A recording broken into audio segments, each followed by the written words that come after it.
네, 안녕하세요. 여러분들 반갑습니다. 금융과 인허 접종을 누구보다 쉽게 알려주는 데이언 멘토 권혁철입니다. 오늘 롯데손해보험이라는 기업 리뷰해 보도록 할 텐데요. 롯데손해보험은 여러분들도 아시다시피 손해보험 회사이죠. 최근 대체로 은행, 증권, 보험, 즉 금융주들이 실적 발표를 앞두고 기업별로의 모멘텀과 함께 상승 중에 있는데요. 오늘 말씀드릴 내용은 매각 진행 상황보다는 이 기업 밸류업에 초점을 맞출 겁니다. 사실 기업 밸류업 프로그램은 야당인 민주당의 선택이 상당히 중요해요. 이유에 대해서와 기업 밸류업 일정 함께 알아보면서 같이 한번 확인해 볼 텐데요. 천천히 얘기 나눠보면서 말씀드려보도록 하겠습니다. 먼저 시작하기 전에 저희 데이업 채널에 오시면은 모든 종목들을 커버해드리고 있으니까 찾아와 주시면 정말 감사하겠고, 저희 영상도 끝까지 지켜봐 주시면서 댓글로 궁금하신 것도 남겨주시면은 다음 영상에서 말씀을 드리도록 하겠습니다. 그럼 롯데손해보험 바로 보도록 할게요. 일단 롯데손해보험, 손해보험 회사이죠. 현재 롯데손해보험은 매각 이슈가 있는데요.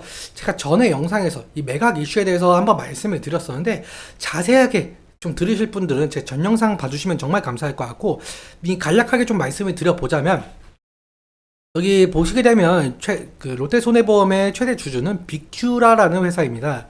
이 빅큐라는 회사가 약 지분율 77% 정도 가지고 있는데, 이 빅큐라라는 회사는 이 JKL 파트너스라는 사모펀드 운용사가 19년도에 롯데손해보험을 인수하기 위해서 만든 SPC, 즉 특수목적 법인입니다. 이 빅큐라를 통해서 주당 3,052원, 총 7,300억 원의 인수한 바가 있었었죠.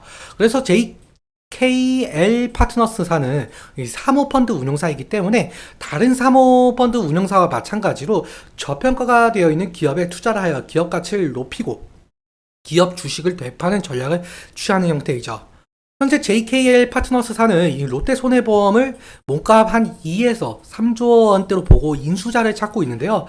유력하게 좀 거론되고 있는 후보가 이 신한지주를 좀 비롯하여 하나금융지주, 우리금융지주, 국내 5대 금융주주이죠.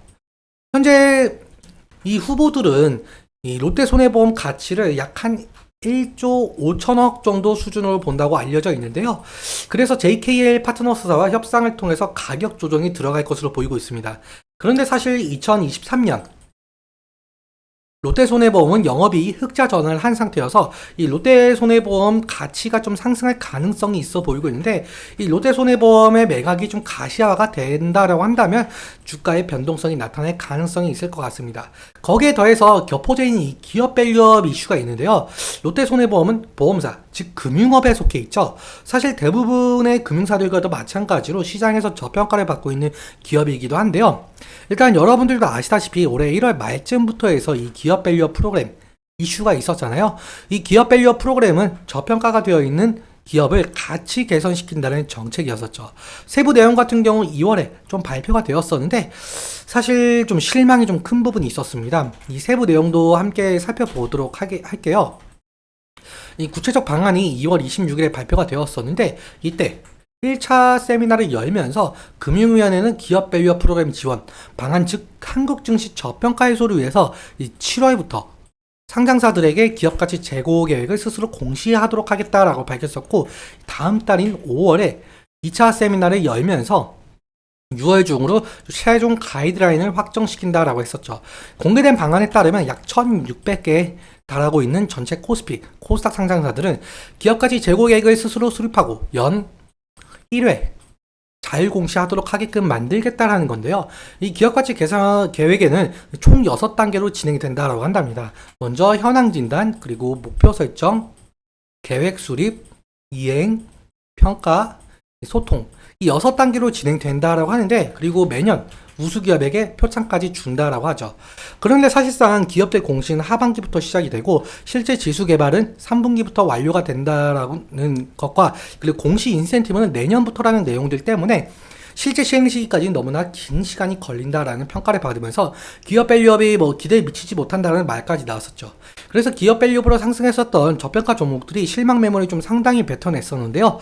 그런데 저번 주에 최상모 기재부 장관께서 이 기업 밸류업 프로그램을 좀 변함없이 추진을 할 거다라고 밝히면서 현재 저평가 종목들이 어느 정도 상승을 좀 보여주고 있는 모습이죠.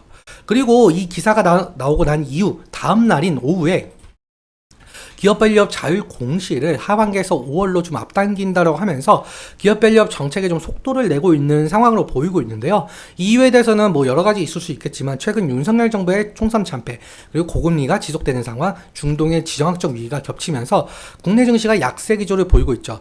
그래서 정부에서는 이 기업밸류업 프로그램에 좀 속도를 내면서 증시 안정화를 시키려고 하는 것 같습니다. 그런데 사실상 이 기업밸류업의 정책은 이 정부의 정책만으로는 시행을 할 수가 없거든요.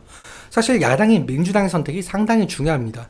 이 이유에 대해서 좀 말씀을 드려보자면 야당인 민주당 측에서는 정부의 기업밸류업 프로그램을 좀 반대하지는 않았으나 민주당 측에서는 이 소액주주 권익 보호를 위한 정책, 즉 기업들의 이익과 반대되는 상당한 내용을 가진 정책을 공약한 바가 있었죠.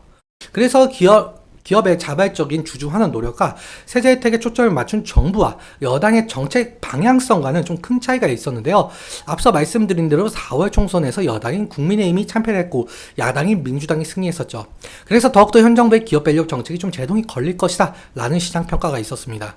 다시 정리해서 말씀을 드려보자면 사실 기획조정부가 밸류업 정책의 세제 혜택으로 제시한 이 법인세 세액 공제와 배당소득세 부담 경감은 세법 개정을 시켜야 하는데 세법 개정 국회 동의, 즉 민주당 동의가 있어야 실현이 될 수가 있거든요.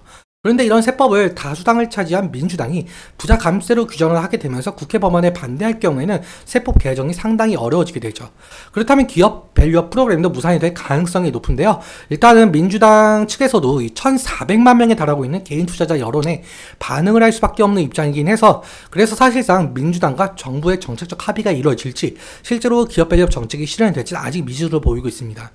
그래서 이 부분은 좀 지속적으로 체크하면서 대응을 해야 될 이슈로 보이고 있고요. 그럼 마지막으로 차트 보면서 마무리 설명 짓도록 할게요. 일단 롯데손해보험 같은 경우 지금 매각 이슈로 상당한 상승을 보여줬고 또 2월부터 시작된 기업밸류업 이슈로 상당한 상승의 모습을 보여줬었죠. 지금도 현재 기업밸류업과 그리고 매각 이슈로 격포제로 지금 상승 중에 있는 것을 보실 수가 있겠는데 아무래도 이제 1분기 실적 발표 얼마가 남지 않았죠. 일단 금일 흐름 같은 경우 이 10일 이평선을 좀 지지해주고 있는 모습으로 좀 보이고 있는데 좀 더 과거를 좀 넓게 보자라고 한다면은 이 부분에서 좀 저항과 지지가 일어났던 것을 보실 수가 있습니다.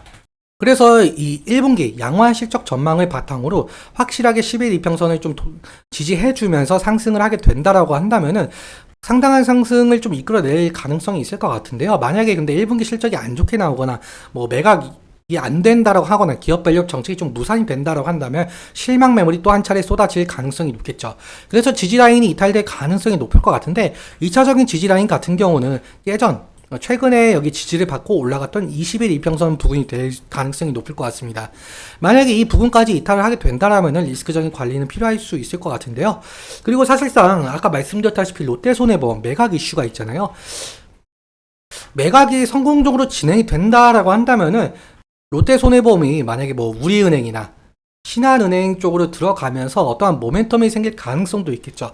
그러면서 상당한 상승을 좀 이끌어낼 가능성이 있겠지만 지금 롯데손해보험 같은 경우 2008년 이후 지속적인 하락을 했던 것을 보실 수가 있어요. 그래서 상승시마다 차익 실현 매물이라든지 원금 보존 매물이 나올 가능성도 좀 염두에 두면서 현명한 선택하시길 바라겠습니다. 오늘은 여기까지 말씀을 드리면서 오늘 내용 여러분께 도움이 되셨다면 구독과 좋아요 부탁드리고 말씀드린 내용과 차트적인 부분에 대해서는 제 개인적인 견해가 있을 수밖에 없기 때문에 여러분들의 주관적인 견해와 함께 투자를 하여 현명한 선택하셨으면 좋겠습니다.